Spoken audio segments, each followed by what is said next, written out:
ముఖ్యంగా మీ పిల్లలు ఎదుగుతున్నప్పుడు వయసుకు తగినట్లు వాళ్ళ శరీర బరువు, ఆహారం తీసుకునే విధానము, వాళ్ళ యొక్క నిద్ర, వాళ్ళ యొక్క యాక్టివిటీ సక్రమంగా ఉందా లేదా గమనించండి. ఇక్కడ చాలామంది ఎలాగోలాగా పెరుగుతున్నాను అనుకుంటారు.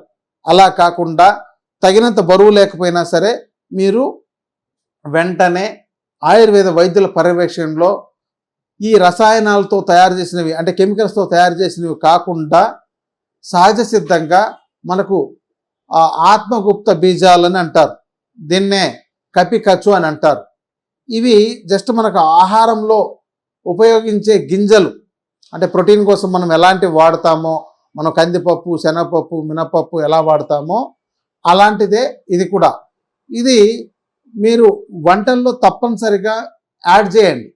ఎలా యాడ్ చేస్తారు? మీరు చపాతీ లాంటివి చేసుకునేటప్పుడు, లేకపోతే ఏదైనా జావ లాంటివి చేసేటప్పుడు వాటిలో ఇది ఒక చెంచా చూర్ణం కలిపి దాంతో పాటు మీరు ఆహారంలో కలిపి రోజు ఇస్తున్నట్లయితే వాళ్ళలో ఈ స్పెర్మ్ కౌంట్ తగ్గిపోకుండా కానీ, లేకపోతే వాళ్ళ యొక్క లైంగిక శక్తి అలాగే రెగ్యులర్గా గ్రాడ్యువల్గా ఇంప్రూవ్ అవ్వడం కానీ జరుగుతుంటుంది.